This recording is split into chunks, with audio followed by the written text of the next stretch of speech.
옛날 가난한 시절에는 결혼식을 하더라도 그냥 평소에 입던 어떤 양복이나 또 그냥 일상 옷을 가지고 그대로 입고 결혼을 하기도 했었죠.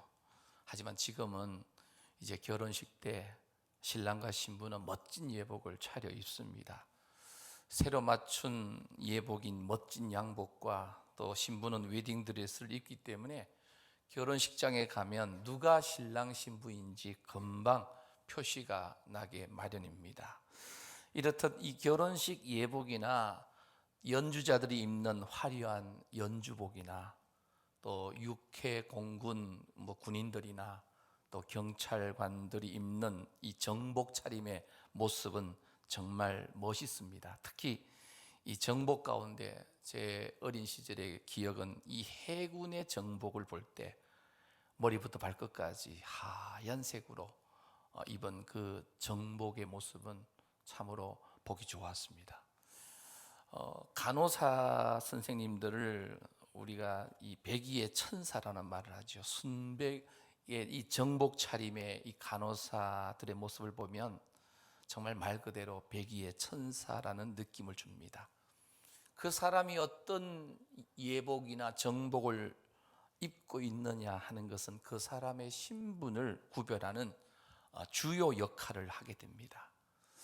우리 주님께서 이 세상에 사람의 몸을 입고 오셨을 때 어떤 겉모습으로는 예복을 입었거나 어떤 겉모습으로는 전혀 이분이 메시아이구나라는 것을 알아보지 못하게 하셨습니다. 보통 사람들과 똑같은 모습을 하고 계셨기 때문에 예수님께서 우리와 무엇이 다른지 눈치채지를 못했습니다. 그러다가 예수님께서 공생의 기간 동안에 딱 한 번 천국의 영광의 원래의 모습으로 변형되신 일이 있으십니다. 그 말씀이 오늘 본문에 나오는 예수님께서 어떤 높은 산에서 영광스럽게 변화된 모습입니다. 사실 우리는 오늘 이 본문의 이 말씀을 보고 예수님이 변화되셨다라고 말은 하지만 사실 예수님의 입장에서 놓고 보면 예수님은 변화되신 것이 아니라 본래의 모습으로 원래의 모습으로 되돌아가신 것에 불과합니다. 오늘 본문 말씀은 변화산에 드러난 영광이라는 그런 주제의 말씀입니다. 우리는 이 12월 한 달 동안 하나님이신데 완전한 하나님이신데 완전한 사람이 되셔서 이 땅에 오신 예수님에 대해서 우리가 살펴보고 있습니다. 예수님은 가장 완벽한 하나님이시지만 영광스러운 천국 보좌를 내려놓으시고 이 땅에 완전한 우리와 똑같은 성정을 가진 사람으로 오셨다라고 하는 사실입니다. 제자들과 같이 똑같이 줄이기도 하셨고 또 많이 걸으셨을 때는 피곤하시기도 하셨고 공적 사역을 하시는 동안에 이 갈릴리 여러 고을과 유대 광야를 다니셨을 때 피곤하셨습니다. 또 늦은 밤 또는 이른 새벽에 한적한 곳을 찾아가셔서 기도하셨기 때문에 그 예수님의 그 외적인 모습으로 보았을 때는 이사야 선지자의 표현대로 흠모할 만한 아름다움이 별로 없었습니다. 어쩌면 요즘처럼 미용을 할 수 있는 이발을 하거나 미용을 할 수 있는 시대가 아니었기 때문에 머리카락은 길게 늘어떨어져 있는 모습입니다. 남루한 외투 차림입니다. 뜨거운 태양이 있는 광야를 걸어 다니셨기 때문에 어쩌면 피부도 거칠어져 있으셨을 것입니다. 어쩌면 육신의 나이보다도 예수님은 훨씬 더 나이가 더 들어 보이는 외모였을지도 모르겠습니다. 공생의 3년 동안 예수님을 미워하는 못된 사람들의 공격을 끊임없이 계속 받으셨고 마귀의 지속적인 시험도 끊어지지가 않습니다. 하지만 예수님은 여러분 잘 아시는 대로 다른 사람들과는 다르게 죄에 넘어지거나 악을 행하신 적이 단 한 번도 없으십니다. 언제나 이 땅에 자신을 보내주신 하나님 아버지와 늘 교제하셨고, 그리고 성령 하나님과 동행하셨습니다. 하지만 제자들은 예수님과 3년 동안 동거동락하면서도 예수님이 누구신지를 잘 모르는 겁니다. 그 당시에 로마 식민지하에 있었기 때문에 힘도 없고 백도 없고 가난해서 그저 굶주리며 배고팠던 그 시절, 어느 날 나타나신 예수님이라는 분이 가끔씩 신비한 기적을 행하시면서 배도 채워주니까 굶주린 배를 채우기도 하고, 예수님을 따라다니다 보면 어쩌면 인간적인 적당한 성공을 거둘 수도 있다는 인간적인 그런 욕망을 품고 예수님을 따라다녔을 뿐입니다. 그러던 중에 어느 날, 바로 오늘의 이 본문에 변화산에 드러난 영광의 사건을 예수님의 12제자 중에 3명의 제자들이 경험하게 되었다라고 하는 사실입니다. 사랑하는 성도 여러분, 오늘 이 예배 가운데, 말씀 가운데 성령 하나님께서 여러분들의 마음을 다스려 주셔서 오늘 본문 속에 나타난 변화산에 드러난 그 영광의 사건을 우리 성도님들도 영적으로 말씀 가운데 경험하게 되시기를 축복합니다. 먼저 오늘 본문 바로 앞에 이 16장 마지막 절 28절 말씀 우리 함께 읽도록 하겠습니다. 시작. 진실로 너희에게 이르노니 여기 서 있는 사람 중에 죽기 전에 인자가 그 왕권을 가지고 오는 것을 볼 자들도 있느니라. 이 말씀은 이 가이사랴 빌립보라고 하는 지역에서 베드로가 예수님에게 신앙 고백을 하죠. 주는 그리스도시요 살아계신 하나님의 아들이십니다 라고 신앙 고백을 하니까 예수님이 너무나 기쁘셔서 바요나 시몬아 내가 복 있다 하시면 칭찬하시고, 이것을 알게 하시는 이는 하나님이신데 내가 내 고백, 신앙 고백 이 반석 위에다 교회를 세울 것인데 이 음부의 권세가 이기지 못하게 될 것이다 라고 말씀하시고, 이 베드로의 신앙 고백 이후에 비로소 예수님께서 내가 십자가의 고난을 받고 십자가에서 달려 죽게 되고 그리고 3일 만에 부활하게 될 것을 말씀하시기 시작하신 겁니다. 제자들은 예수님이 갑자기 느닷없이 고난을 받고 내가 죽게 되고 3일 만에 부활하게 될 것이다 라는 말씀을 들었을 때 제자들은 두려워하면서 흔들립니다. 그 두려워하면서 흔들리는 제자들에게 하신 말씀이 바로 이 28절 16장 28절의 말씀이에요. 왜 선생님이 갑자기 이런 말씀을 하시는 걸까? 지금까지 따라다녔던 우리는 만약에 예수님이 고난당하시고 죽으신다면 도대체 어떻게 되는 걸까? 마음이 흔들리고 있을 때에 예수님께서 이렇게 말씀하시는 거예요. 여기 있는 사람 중에 죽기 전에 인자가 왕권을 가지고 오는 것을 볼 자도 있다.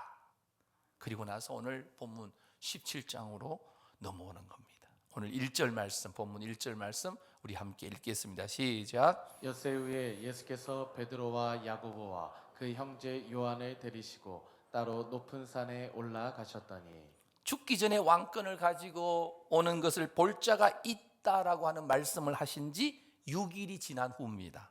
예수님께서 베드로와 야고보와 이 야고보의 형제 요한을 데리고 따로 어디에 올라가셨다고요? 높은 산에 올라가셨대요. 높은 산. 성경에서 높은 산은 주로 어떤 신적인 임재, 계시의 장소로 이렇게 쓰여지는 것을 봅니다. 오늘 이 본문 1절에 나오는 높은 산은 어떤 산인지 정확하지는 않지만 이스라엘에서 가장 높은 산이면서 가장 북단에 위치한 이 헬몬산이라는 그것으로 추정되는 것으로 최근에 학자들은 많이 이야기를 합니다. 한 2814m 정도 됩니다. 우리 백두산보다 조금 한 약 100m 조금 안 되게 더 높은 산입니다. 높은 산이지만 후에 예수님이 되신 산이기 때문에 습관적으로 이제 이 높은 산이라는 단어가 변화산이라고 우리가 불리우게 된 것입니다. 자, 이 높은 산에 12명의 제자가 있는데 그 중에서 3명의 제자만 따로 데리고 올라가셨습니다. 어쩌면 함께 9명의 제자들은 올라가지 못했기 때문에 마음이 슬플 수도 있는데, 사실 하나님의 나라는 각자의 맡은 달란트와 그 위치에 따라서 섬기게 되는 겁니다. 어느 위치가 더 중하고 어느 위치가 더 약하고 이건 없다는 거예요. 하나님 앞에서 우리는 각자 맡은 바 달란트대로, 하나님이 맡겨주시는 대로, 교회에서도 정말 무거운 직책을 맡는 분이 있는가 하면 어떤 분은 좀 가볍게 이렇게 주의 일을 할 수 있는 그런 위치도 있을 수 있다는 겁니다. 중요한 것은 우리 주님은 3명의 제자뿐만 아니라 9명의 제자를 포함한 12명의 제자 모두를, 그리고 오늘 예배 드리시는 우리 성도님 한 분 한 분을 동일하게 사랑하시고 우리를 구원해 주신 줄로 믿습니다. 특별히 오늘 이 베드로와 야고보, 요한 이 세 제자는 어쩌면 예수님 곁에서 가장 가까이 따라다녔던 제자들입니다. 특별히 야고보와 요한은 형제였는데 예수님이 가시는 길에 대해서 가장 관심이 컸고, 만약에 예수님이 왕이 되시면 이 로마의 통치, 로마의 식민지를 끝내는 왕이 되신다면 우리는 한 자리씩 차지하고 싶은 인간적인 욕망을 가진 그런 큰 욕심을 품은 자들이었습니다. 그런데 이 예수님이 세 제자를 데리고 이 변화산에, 높은 산에 왜 올라가셨는가? 오늘 마태복음에는 왜 올라가셨는지 전혀 기록이 안 되어 있는데요, 같은 이 내용을 기록한 누가복음 9장에 보면 28절에 기도하시러 산에 올라가셨다라고 분명히 기록합니다.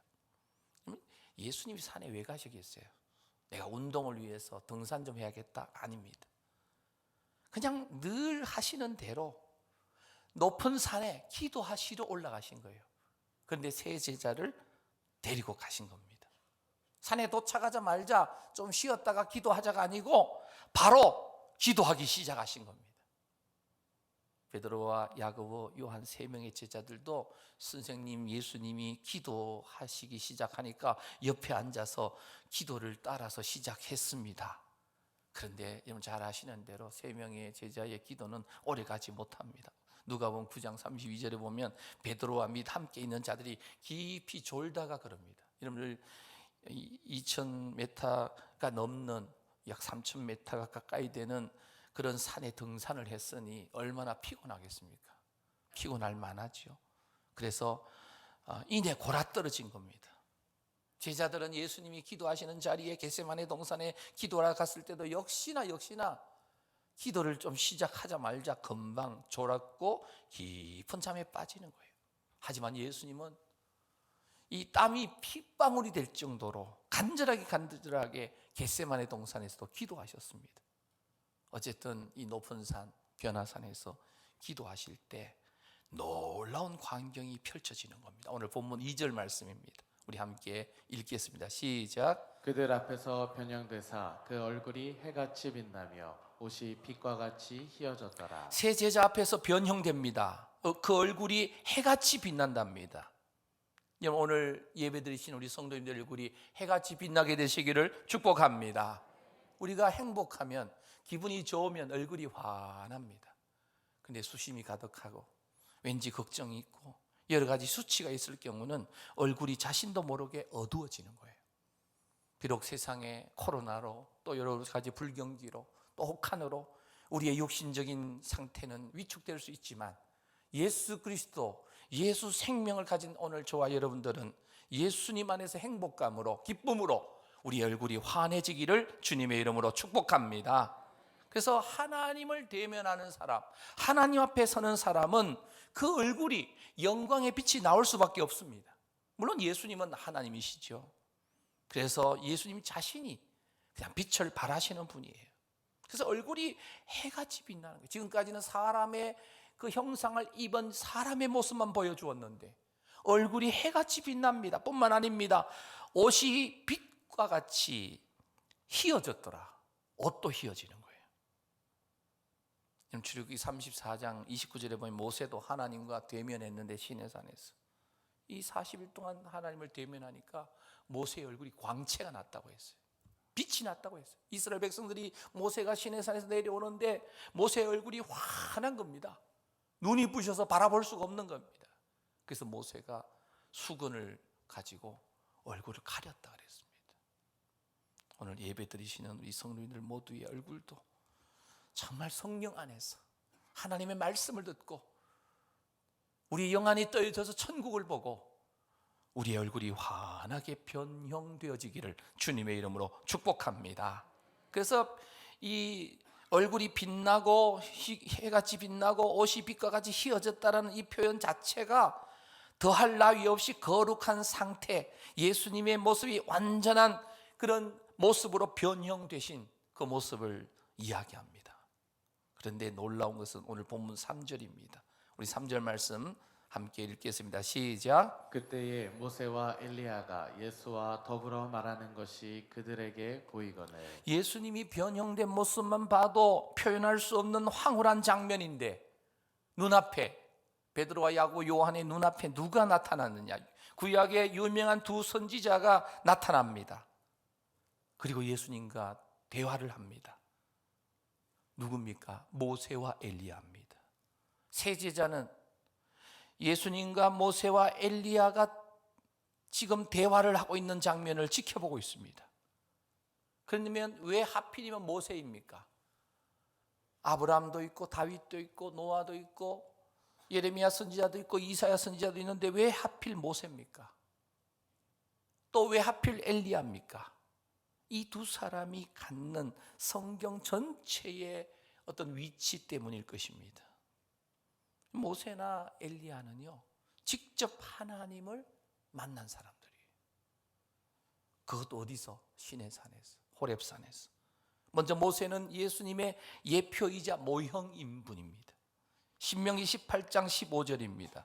내 하나님 여호와께서 너희 가운데 내 형제 중에서 너를 위하여 나와 같은 선지자 하나를 일으키시리니 너희는 그의 말을 들을지어다.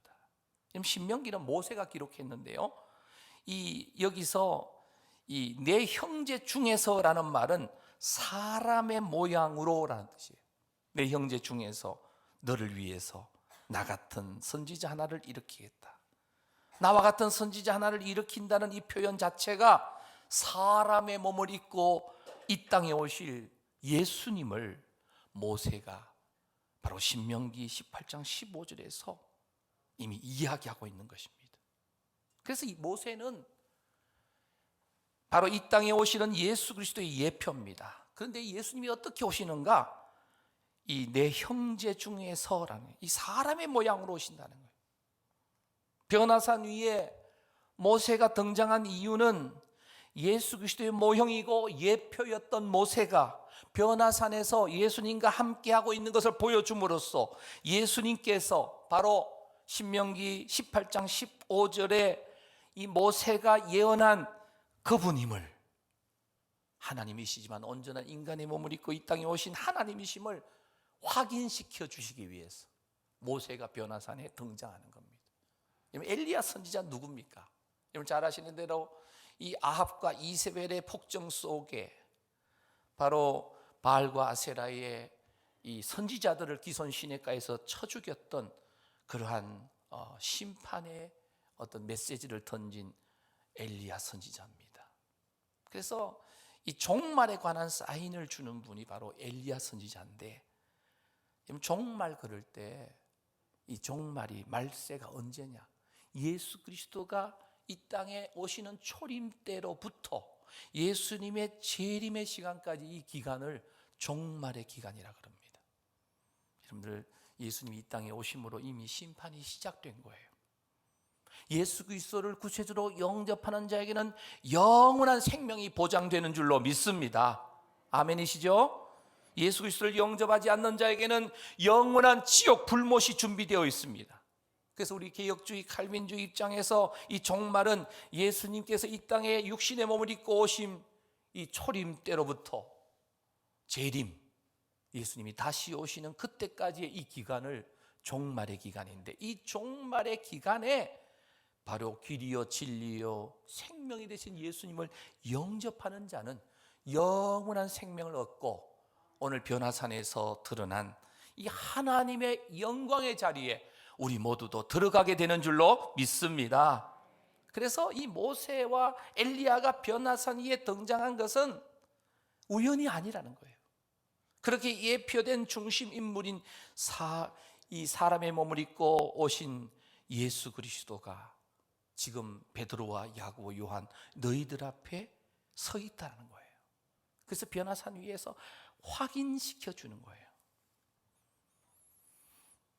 모세와 엘리야 그리고 예수님께서 이제 3자 대화를 하시는데, 회담을 하시는데 그 회담의 주제가 뭔가? 오늘 마태복음에는 그 회담의 주제가 나오지 않는데요, 같은 이 병행 말씀이 누가복음 9장 31절에 보면 영광 중에 나타나서 장차 예수님께서 예루살렘에서 별세하실 것을 말할세입니다.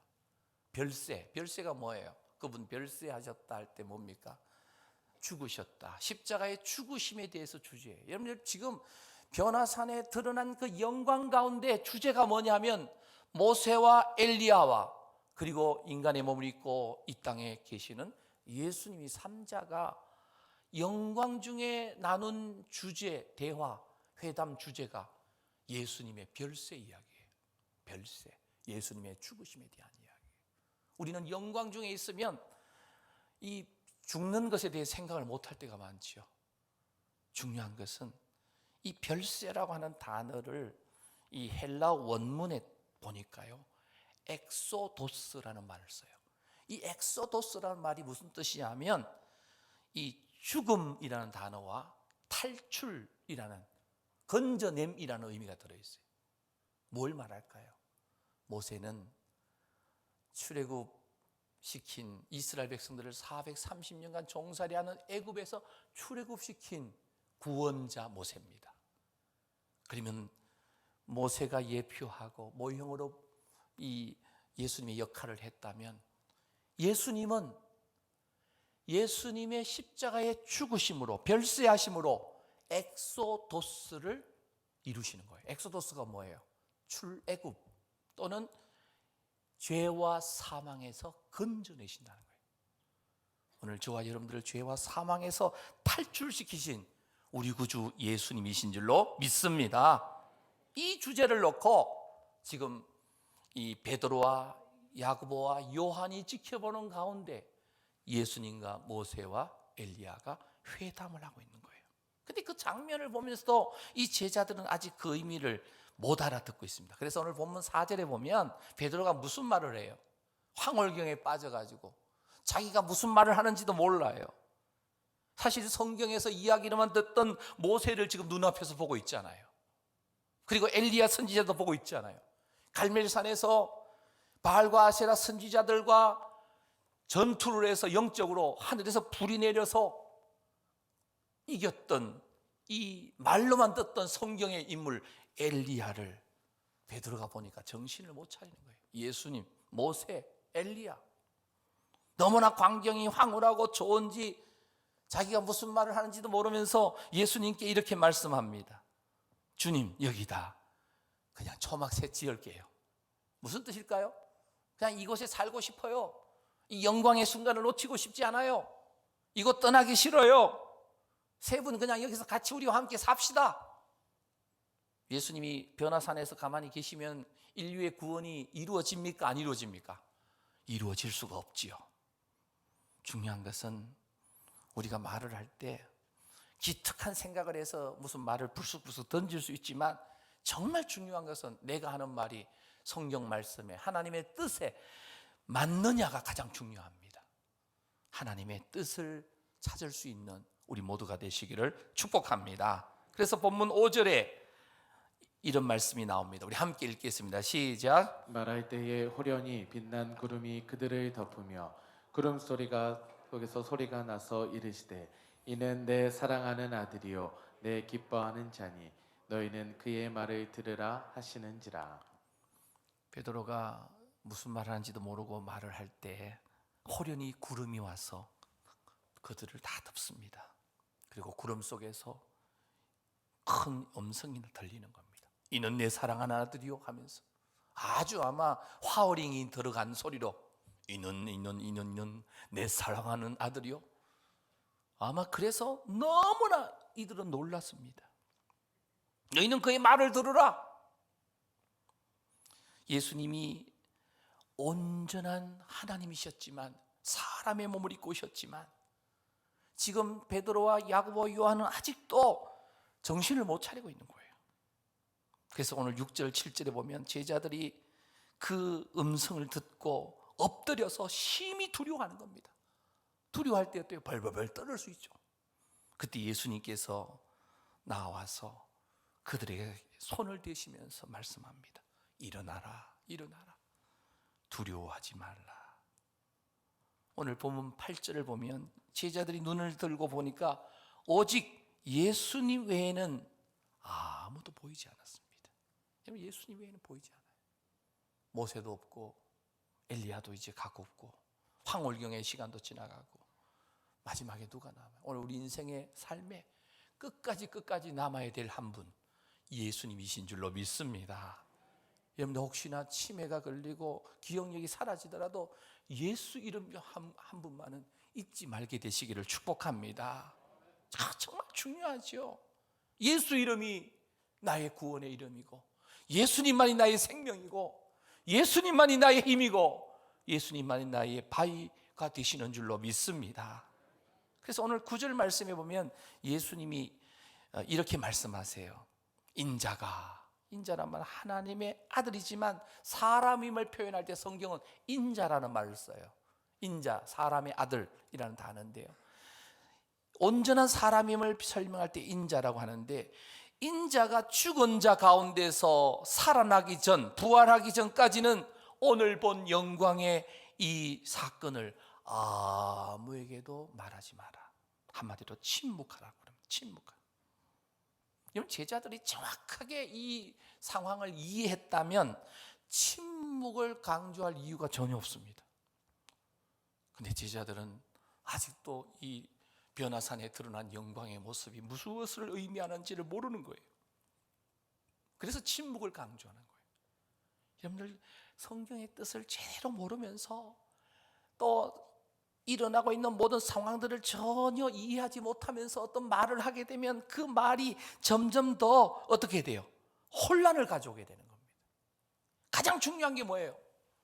예수님의 죽으심을 통하여서 죄와 사망에 빠져 있는 영원히 죽을 수밖에 없는 인류를 엑소도스하는 일이 예수님이 하시는 중요한 일인데 영광이 부각되고 이게 무슨 의미가 있는지 모르는 상태로 베드로와 야고보 요한이 가서 9명의 제자들에게 우린 봤다.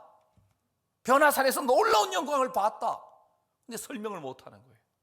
그러면 9명의 제자들이 또 나가서 자신들의 가족들에게 가서 우린 보았다. 영광을 보았다. 그런데 의미를 몰라요. 이 영광을 봐서 어떻게 하려고. 지금 예수님은 영광을 본 것보다 더 중요한 건 한 가지. 온 인류를 위해서 별세하셔야 돼요. 십자가에 죽으셔야 돼요. 엑소도스를 위해서. 죄와 사망에서 건져내기 위해서. 그래서 침묵을 강조하는 거예요. 예수님의 인류를 위한 구속 사역의 시간표에 차질이 생기지 않도록 침묵을 강조하신 거예요. 오늘 본문 10절입니다. 제자들이 물어 이르되 그러면 어찌하여 서기관들이 엘리야가 먼저 와야 합니까? 제자들이 알았어요. 이분은 분명히 예수님은 하나님이시구나. 이분은 정말 메시아이시구나. 확실하구나. 그런데 이상한 것은 이 메시아가 오기 전에 엘리야가 온다라고 분명히 서기관들이 말했는데 그것은 어떻게 되는 겁니까? 여러분들 말라기 4장 5절에 보면 보라 여호와의 크고 두려운 날이 이기 전에 내가 선지자 엘리야를 너희에게 보내겠다는 말씀이 있습니다. 그래서 말라기 4장 6절에 보면 엘리야가 아버지의 마음을 자녀에게 돌이키게 하고 자녀들의 마음을 그들의 아버지에게로 돌이키게 하리라. 돌이키지 아니하면 두렵건대 내가 와서 저주로 그 땅을 칠까 하노라. 무슨 말입니까? 엘리야가 메시아가 오기 전에 먼저 온다는 거예요. 엘리야가 와서 무슨 말을 하느냐? 회개하라, 천국이 가까이 왔느니라. 아버지의 마음을 자녀에게로, 자녀들의 마음을 아버지에게로 화해시킨다는 거예요. 그 화해시키는 작업을 누가 하느냐? 엘리야가 한다는 거예요. 메시아 되시는 예수님보다 먼저 오시는 엘리야가 이 회개하라 천국이 가까이 왔느니라고 가장 먼저 외친 인물이 누굽니까? 바로 우리 첫째 주일날 말씀드렸던 세례 요한이에요. 세례 요한. 11절 12절입니다. 오늘 본문 11절 12절.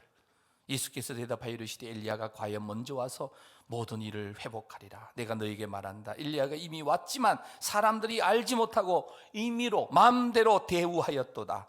인자도 이와 같이 그들에게 고난을 받으리라. 이미 온 엘리야가 누구라는 거예요? 13절 오늘 마지막 절이죠. 제자들이 비로소 그제서야 예수께서 말씀하신 것이 누구를 줄 알고?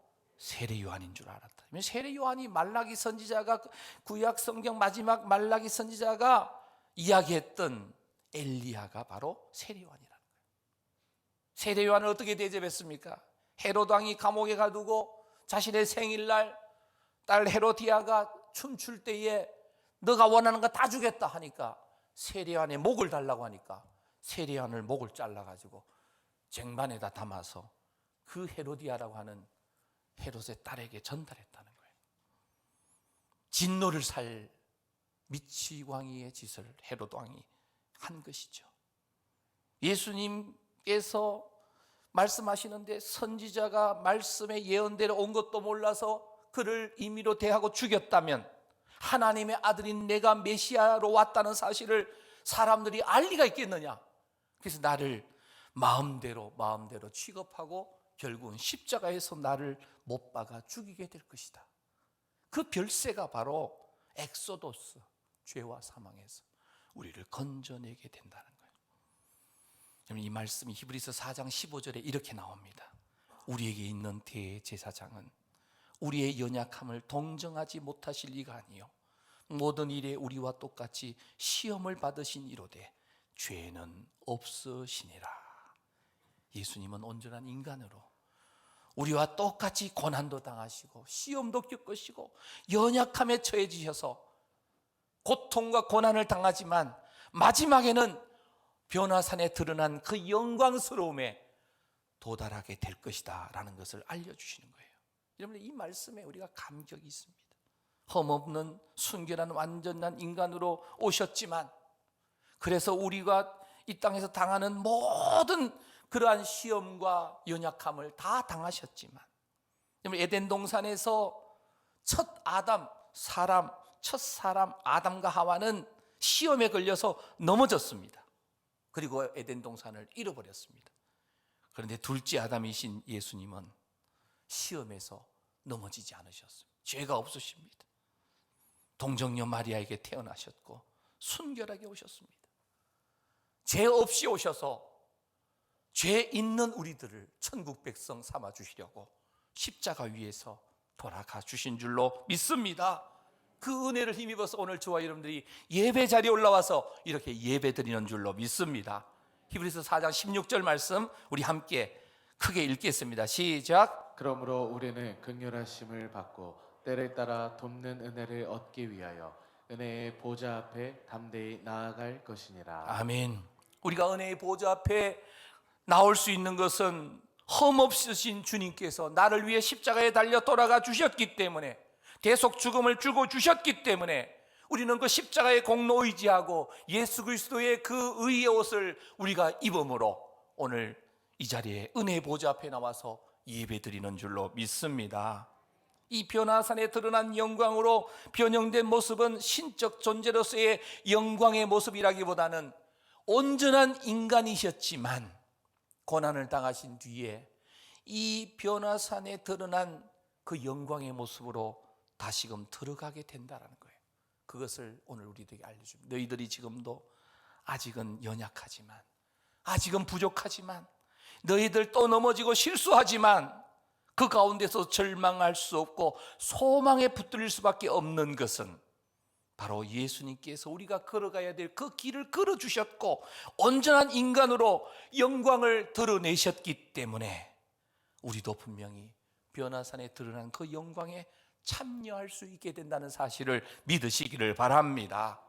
그래서 변화산에 드러난 그 영광의 자리로 지금 제자들과 함께 오늘 저와 여러분들을 초대해 주신 줄로 믿습니다. 변화산에서 두려움에 떨고 있는 제자들에게 예수님은 말씀하세요. 걱정하지 마라. 너희들이 실수하고 연약함에 아직도 계속 빠지겠지만 내가 너희들의 약함을 알기 때문에 너희의 모든 경험을 내가 다 겪었고 똑같이 시험을 당해서 내가 이겼지 않느냐. 그러니까 너희들은 나에게만 딱 붙어 있어. 내가 주는 옷을 입고 있어. 그래서 날마다 예수 그리스도를 옷 입으라는 거예요. 로마서 13장 14절입니다. 오직 주 예수 그리스도로 뭐 하고요? 옷 입고 정욕을 위하여 육신의 일을 도모하지 말라. 갈라디아 3장 27절입니다. 함께 읽겠습니다. 시작. 누구든지 그리스도와 합하기 위하여 세례를 받은 자는 그리스도로 옷 입었느니라. 아멘. 세례받은 자는 그리스도로 옷 입으신 줄로 믿습니다. 예수님의 옷은 흰 옷입니다. 영광의 옷입니다. 의의 옷인 줄로 믿습니다. 아멘이시죠? 아멘 소리가 약해진다는 것은 확신이 없다는 거예요. 사랑하는 성도 여러분, 지금 변화산에서 예수님의 옷이 휘어졌습니다. 그 옷이 누가 입는 옷이에요? 요한계시록에 보면 어린 양이신 신랑과 그의 신부된 성도가 에덴 동산에서 깨어졌던 그 결혼식이 새롭게 완성되는 그 시점에 오늘 성도들이 입고 있는 옷이 무슨 옷이라고요? 의의 옷, 예수 그리스도의 옷, 흰 옷입니다. 지난주 영화 보신 분들 이 가나 혼인잔치 언약편에서 여러분들 그 장면이 나왔죠. 옷을 준비하는 이 의의 옷을, 흰 옷을 결혼식에 입고 갈 예복을 준비하는 겁니다. 물론 예수 그리스도는 이미 옷 입은 거예요. 그래서 히브리서 2장 10절에 보면 만물이 그를 위하고 또한 그로 말미암은 이가 많은 아들들을 이끌어, 많은 아들들이 누굽니까? 오늘 예수 믿는 성도들이죠.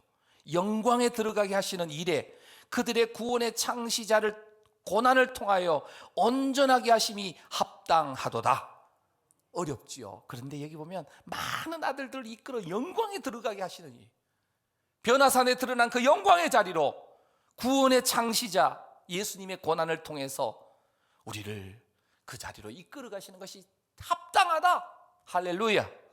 변화산에 드러난 영광의 실체를 드러내시는 우리 주님의 그 놀라운 은혜입니다. 그래서 이 베드로 사도도 베드로후서 1장 10절에서 이렇게 말합니다. 우리 같이 읽어볼까요? 시작. 그러므로 형제들아 더욱 힘써 너희 부르심과 택하심을 굳게 하라. 너희가 이것을 행한지 언제든지 실족하지 아니하리라. 아멘. 11절 말씀 같이요. 이같이 하면 우리 주 곧 구주 예수 그리스도의 영원한 나라에 들어감을 넉넉히 너희에게 주시리라. 이같이 하면 구주 예수 그리스도의 영원한 나라에 들어감을 겨우 들어간다? 넉넉히 들어간다. 할렐루야. 사랑하는 성도 여러분, 교회력으로 우리는 지금 예수님의 성탄을 기다리는 그런 대림절, 대강절 절기를 보내고 있습니다. 대강절, 예수님의 탄생을 기념하고 기억하고 축하하는 이 대강절 기간 동안에 우리는 어떻게 해야 될까요? 예수님은 왜 이 땅에 오셨는가? 왜 사람의 몸을 입고 오셔야만 되는가? 그리고 사람의 몸을 입고 이 땅에 오셔서 도대체 무엇을 하신 건가? 한마디로 말하면 우리를 죄에서 사망에서 엑소도스 시키시고 죽으심을 통하여 우리를 변화산에 드러난 그 영광의 자리로 저와 여러분들을 이끌어 가시기 위함인 줄로 믿습니다. 예수님은 유일한 구원자가 되십니다. 우리를 십자가의 그 보혈의 은총으로 구원하신 줄로 믿습니다. 오늘 저와 여러분들은 영광스럽게 변화되신 예수 그리스도의 공로로 인하여 하나님 아버지의 아들과 딸이 되는 은혜를 받은 자들인 줄로 믿습니다. 그렇다면 우리는 어떻게 살아야 됩니까? 두 가지입니다. 첫째, 구원의 확신을 확실하게 가지고 살아야 됩니다. 예수님을 믿음으로, 십자가의 공로로 우리는 구원받은 줄로 믿습니다. 그래서 우리는 지금 영생을 가졌습니다. 우리는 죽어도 삽니다. 죽어도 부활하게 되는 영생하는 우리들임을 믿으시기를 바랍니다. 살아있는 지금 예수님을 믿기 때문에 우리는 영원히 죽지 않습니다. 종말의 기간 시간이 있을 때에 우리 주님 다시 오시기 직전까지 길이요 진리요 생명 되시는 예수님을 영접한 자는 구원을 받게 되는 겁니다. 근데 한번 문이 닫히면 열려지지 않는다고 그랬습니다. 끝까지 영광스러운 하나님의 나라가 가까워질수록 더욱 구원의 확신을 가지고 주님을 사모하는 우리 모두가 되시기를 축복합니다. 두 번째는 복음을 전하면서 살아야 됩니다. 변화산에 드러난 영광을 체험하셨다면 나만 그 영광에 들어가겠다는 욕심을 버려야 됩니다. 나의 사랑하는 가족들, 내 자녀들, 내 부모님들, 내 형제들, 내 이웃들, 내 친한 절친들 한 명도 지옥 형벌에 가도록 내버려 두서는 안 됩니다. 코로나 팬데믹 사태로 예배 자리를 떠나버린 자들도 우리가 다시금 영광의 자리로 초대해야 됩니다. 우리 주님 다시 오시기 전에, 재림나팔 소리 울려지기 전에 빨리 주님 안으로 들어오도록 안내해야 될 줄로 믿습니다. 그래서 우리 자신은 나만 변화산에 드러난 영광 속에 들어가면 된다라는 그런 이기적인 마음을 버려야 됩니다. 또 자신의 삶에 영광을 취하는 일에만 관심을 보인다면 그 사람도 불쌍한 사람들입니다. 오늘이라도 우리 주님 다시 오시면, 나를 부르시면 내가 영광의 나라에 들어갈 준비가 되었는지 확인해야 됩니다. 사랑하는 성도 여러분, 날마다 변화산에 드러난 영광을 영안이 열려져서 보면서 살아가게 되시기를 축복합니다. 때를 얻든지 못 얻든지 복음을 전하시기를 바랍니다. 예수 믿어야만 거룩한 그 영광에 들어갈 수 있다라고 외쳐야만 합니다. 우리는 날마다 영안이 떠여져서 우리 눈으로 주의 영광을 보아야 될 줄로 믿습니다. 변화산에 드러난 영광입니다. 그 영광의 삶이 우리의 일상의 삶이 되는 우리 성욱의 모든 가족들이기를 주님의 이름으로 축복합니다.